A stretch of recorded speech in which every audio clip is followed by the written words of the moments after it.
Good morning, students. In this class, we will start from the question number 3 because 1 and 2 and introduction of this chapter already done in the previous lecture.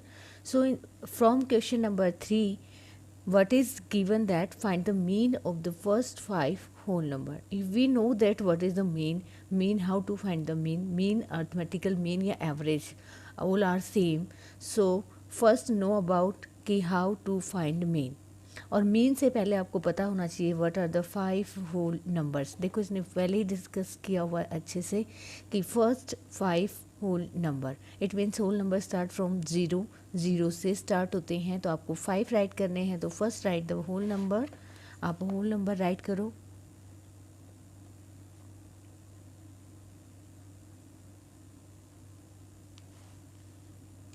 आपका 0 1 2 3 and 4. आपको first 5 बोले हैं तो 1 2 3 4 5 ये आपके first 5 whole number हो गए. अब आपको मीन फाइंड करना है कि इनका फर्स्ट 5 होल नंबर्स का. Now how to find the mean. Sum of आप एक बार राइट कर लो उसका formula. Sum of all observation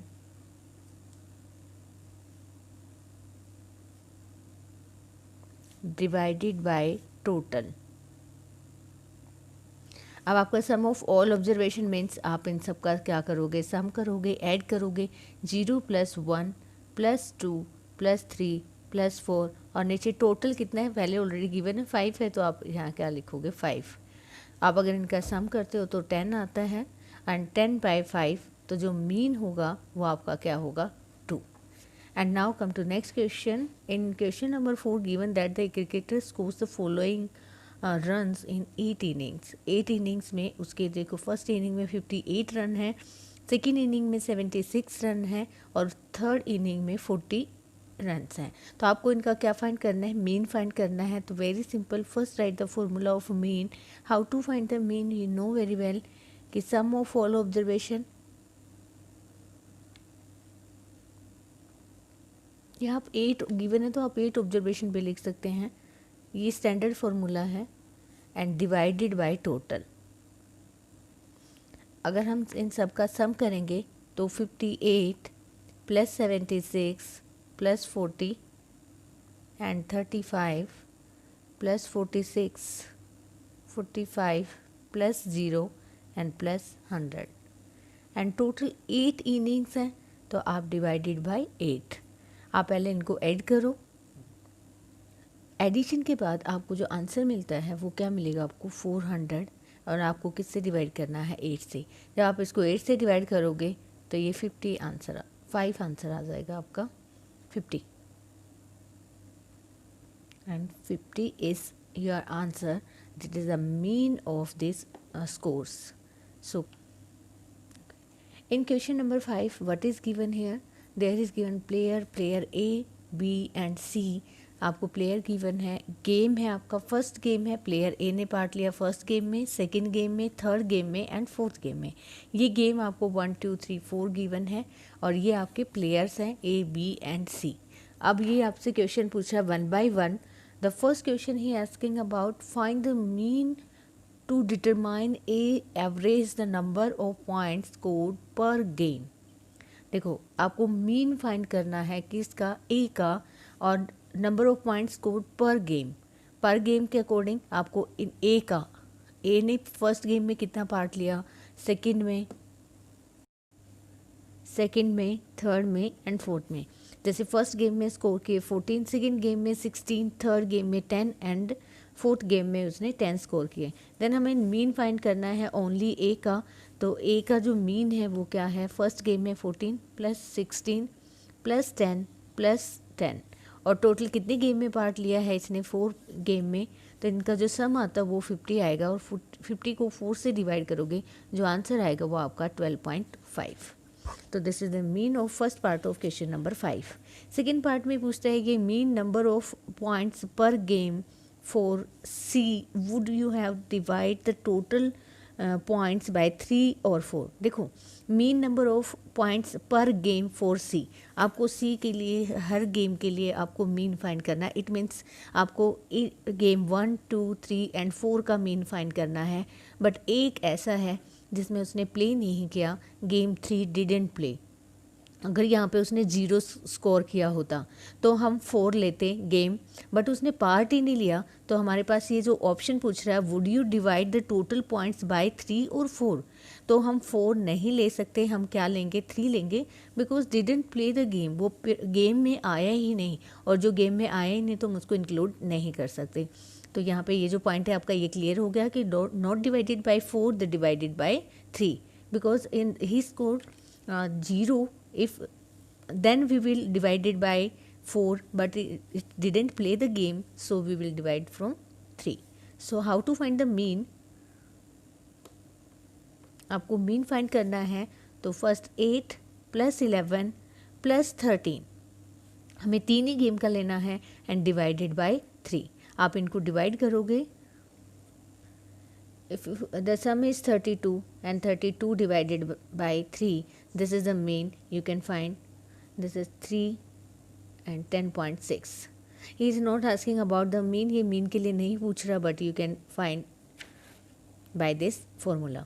So in the third part of this question, given that the B played in all the 4 games, find the mean. B ने चारों game खेले हैं, आपको उसका मीन फाइंड करना है। तो बहुत ही सिंपल क्वेश्चन है, आप B के चेक कर लो, 0 है, 8 है, 6 एंड 4, ऐड दीज नंबर्स, आप इन नंबर्स को ऐड करो, 0 + 8 + 6 + 4 एंड डिवाइडेड बाय 4। देखो यहाँ पे 0, उसने गेम तो खेला है तो हम उसको इंक्लूड करेंगे, बट अगर गेम नहीं खेला हो तो देन इंक्लूड नहीं करते। तो इसका जो सम आएगा वो 18 आएगा, एंड 18 बाय 4 आप इसको डिवाइड कर लो, तो ये आएगा आपका 4.5, या आप डायरेक्ट भी लिख सकते हो 9/2, but this is the mean of this part 3. Now in the fourth part he asking about what is the best performer. आप इनमें best perform, who is the best performer in this A, player A, B और C. तो best performer के लिए हमें mean check कर लो। आपका first जो परफॉर्मर है ए का जो मीन है वो 12.5 है, बी का जो मीन है सी का जो मीन है वो 10.6 है, और बी का मीन है वो क्या है आपका 4.6। तो ऑब्वियसली बेस्ट परफॉर्मर को 4.5। तो आप इनका कंपैरिजन कर सकते हो। फर्स्ट पार्ट में 12.5 गिवन है, जो किसका है स्कोर किया है ए का, तो ए का सबसे ज़्यादा है, तो सबसे बेस्ट परफॉर्मर कौन हो गया, प्लेयर ए। तो आप मीन आपने तीनों के निकाल रखें, तो you can easily find the best performer. तो बेस्ट परफॉर्मर आपका कौन हो गया, player A. So this is the question number 5. Now come to the next question. This is question number 6. In this question given that marks obtained by a group of students in a science test. ये आपका science test है। Science test में जो group of students हैं, means mention नहीं किया गया कितने हैं, बट आप काउंट करके देख सकते हो 1 2 3 4 5 6 7 8 9 एंड 10। 10 स्टूडेंट का ग्रुप है, उनके साइंस टेस्ट के मार्क्स हैं। इसमें पहला क्वेश्चन इसने पूछा है हाईएस्ट एंड लोएस्ट मार्क्स।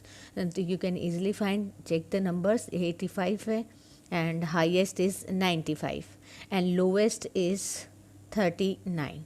तो सबसे पहले आप हाईएस्ट लिखो, जो हाईएस्ट मार्क्स हैं आपके, highest marks obtained by student,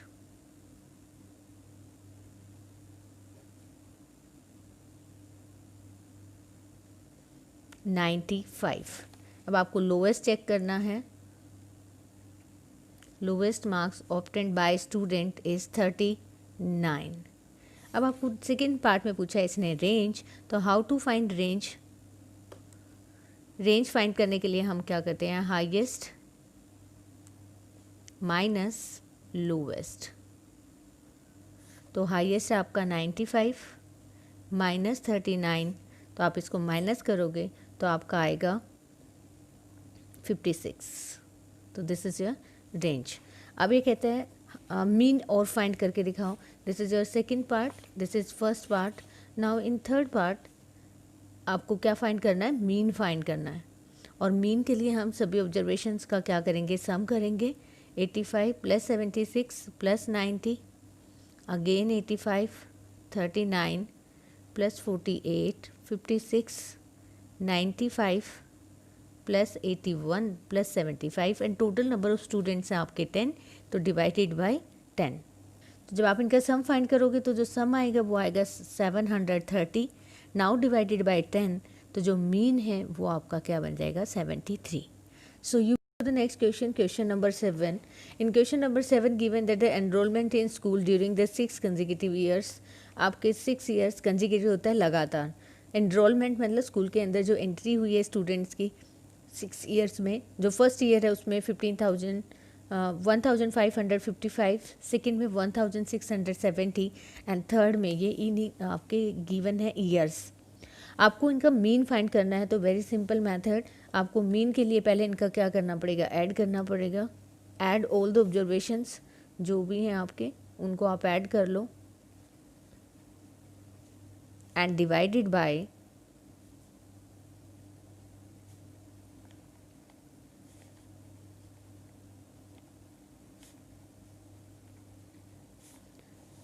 six consecutive years given है तो डिवाइडेड बाय 6. तो आप इन सबको ऐड करोगे देन डिवाइड करोगे किससे, 6 से. If you add all this number you will get 12,348. Now divided by 6 the answer will come 2058. आप इसको डिवाइड करना, आपका जो मीन आएगा वो आएगा 2058. This is question number 6. In this exercise there is 9 questions, तो please try these 2 questions. This is homework for you and do in fair notebook. Have a good day.